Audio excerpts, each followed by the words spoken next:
үшін ыстық алақан әдісі арқылы бір-бірімізді әдемі сөздерімізбен жылытып алайықшы. Біріміздің алақанымызды ұстап, әдемі тілек білдірейік. Күнің ашық болсын. Бүгінгі күн сәтті өтсін. Өте жақсы. Саған бүгін көңіл-күйді күшті болып жүрейін. Бүгін саған ашық болсын. Тыңдай қалар. Бүгінгі саған жақсы болсын. Сәт өтсем. Өте отырмастан бұрын, балалар, менің қолдарымда қағаздар бар. Қазір сіздерге таратып шығамын. Бір-бірден. Енді балалар, кімде қандай бірдей түсті қағаз шықты, сол сәйкесінше мінекей топ атаулары жазылған сәйкес түске қарай отыра қойыңыздар. Мысалы, жасыл түсті қағазын қойын оқушылар мына бірінші топқа. Одан кейін күрең қызыл түсті қағаз түскен оқушылар екінші топқа. Көк түсті қағаз түскен оқушылар үшінші топқа отырамыз. Мына алдарыңызда қағаздың қиындылары бұл пазлдар, иә? Енді қазір құрастырамыз пазлды. Бұл неге байланысты деп ойлайсыздар? Кәнекей ойланып көрейікші. Су шықты, екінші топтан не шықты? Тұз шықты. Ал үшінші топ әлі құрастырып жатыр екен. Не шықты? Адамның ауырғаны. Және де дәрі-дәрмектер. Енді балалар, бұл неге қатысты? Иә. Бұны біз қай сабақта өтіп едік? Өте жақсы. Кешегі өткен сабақта өттік қой, иә?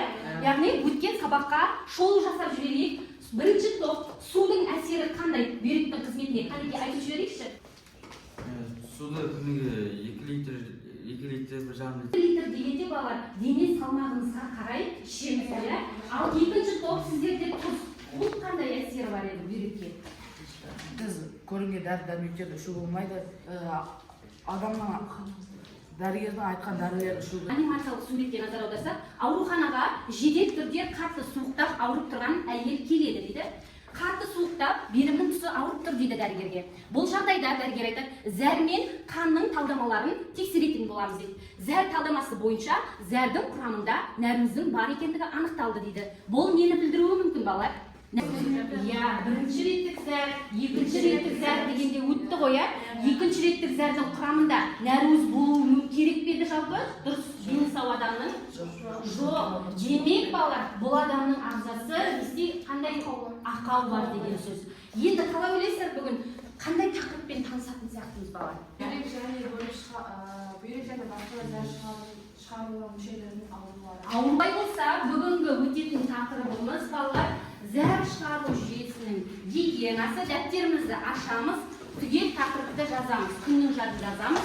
Сабақтың тақырыбы зәр шығару жүйесінің гигиенасы, бүйрек және зәр шығару жүйесінің аурулары, бүйрекке қастың жиналуы, себептері және оның алдын алу шаралары. Сабақтың мақсаты түсінікті ма? Біз сабақтың соңына дейін осы мақсатқа жетуіміз қажет. Олай болса, жаңа тақырыпты түсіну үшін видеороликке назар аударайық. Бүйрек күніне 200 литр қанды сүзгіге жеткізеді. Ұжымдық жұмыс, ментальдік карта әдісі.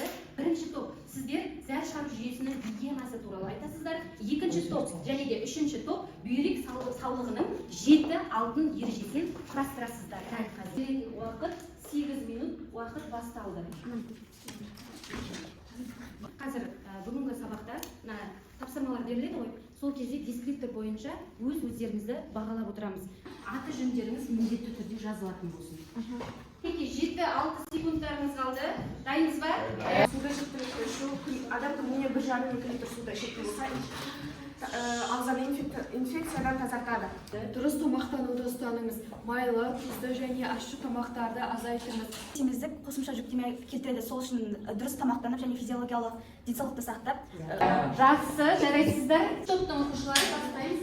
Тұзды шамадан тыс асырмау. Тұзды шамадан тыс асырмау керек. Тұзды шамадан тыс асырсақ, бүйрек жүктемелері артылады және де қан қысымы жоғарылайды. Ары қарай. Қабынуға қарсы дәрілер мен антибиотиктерді шамадан тыс қолдану бүйрек пен жалпы ағзаға зиян келтіруі мүмкін. Зәр шығару гигиенасы, бүйрек ауруларының 7 ережесін біз енді ары қарай бір бекітіп жіберейік. Ол үшін мына тапсырмаға назарыңызды салайық. Жазма қол көтеріп жауап береміз. Бірінші сұрақ: ағзада ауру қоздырғыштардың бар екендігін тексеру үшін дәрігерге қаралып, талдама тапсыру. Ақиқат па, жалған ба? Ақиқат дейді. Өте жақсы, әрине дұрыс. Келесі екінші сұрақ: бүйрек қабынуын болдырмау үшін жылы киініп суық тигізбеу. Я есі Ақиқат, дұрыс. Келесі, 4-ші сұрақ. Барлығымыз бағалау парағын аламыз. Мына жердегі тапсырмаларға сәйкесінше дескриптор бойынша ұпайларымызды қойып шығамыз. Түсінікті ме? Бірінші тапсырма бізде жұптық жұмыс. Бірақ та жұптық жұмыстың алдында балалармен демонстрацияны қостым. Бірінші топтың оқушылары пиелонефрит және де өрлеме жұқпа ауруларын түсіндіресіздер. Келесі екінші топ сіздер бүйректің несептас ауруын түсіндіресіздер. Жақсы ма? Келесі үшінші топтың оқушылары сіздер цистит ауруын түсіндіресіздер. Жұптық жұмыстың қазір тапсырмасын беретін боламын. Алдымен мына аурулар туралы түсініп алайық. Жарай ма? Ал бастаймыз. Берілетін уақыт 10 минут. Жақсы ма? Екінші тапсырма жұптық жұмыс. Бұл жерде ауру, несептас аурулары, пиелонефрит, өрлеме жұқпа, цистит аурулары және олардың себептері, белгілері, алдын алу жолдары туралы жұбымызбен бірлесе отырып орындаймыз. Жақсы ма? Тапсырманы орындаймыз. Бізде Нұрсерік дайын екен. Қандай ауруды түсіндіресің? Бізде болашақ дәрігеріміз, иә? Ал біз несептас ауруын зерттеп тұрмыз. Осы бізге құм, тұз, су қажет. Алдымен шын және тұз құйамыз. Үстіне су құйып араластырмыз.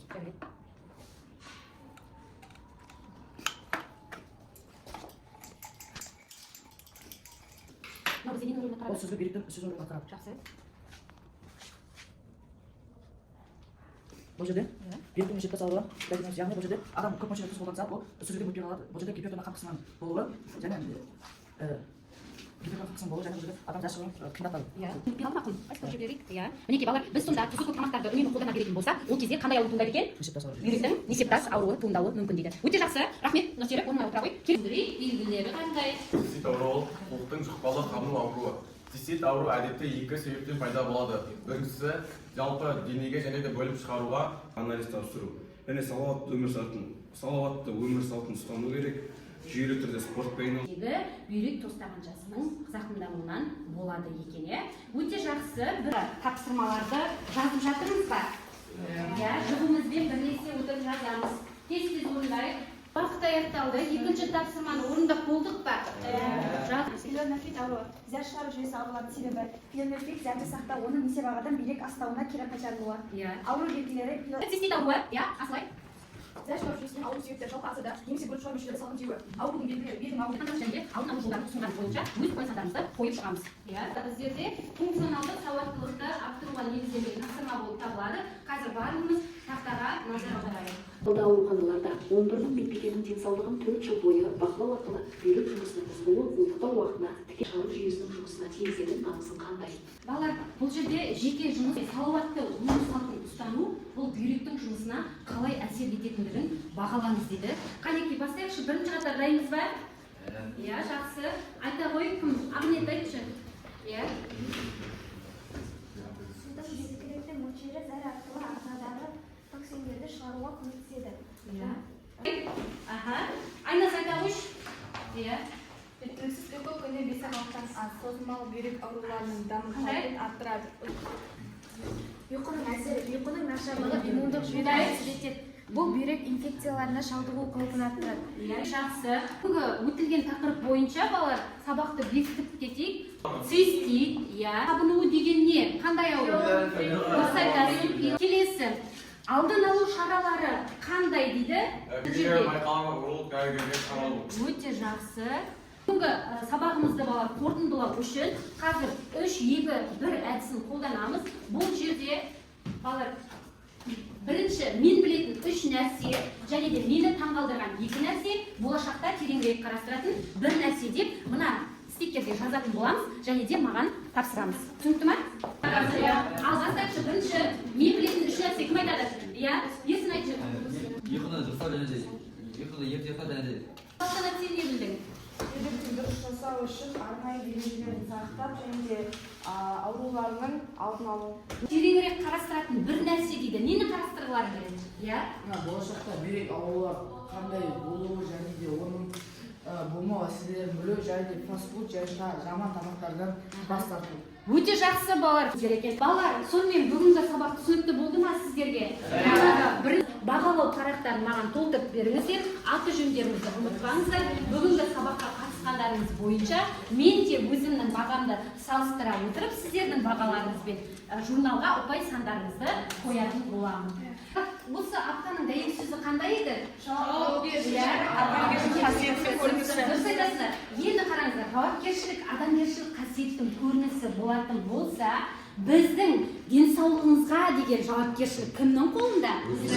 Әрине, өзіміздің қолымызда екен. Сондықтан да балалар, салауатты өмір салтын естеміз, денсаулығымызды сақтаймыз, дәрігерге қараламыз.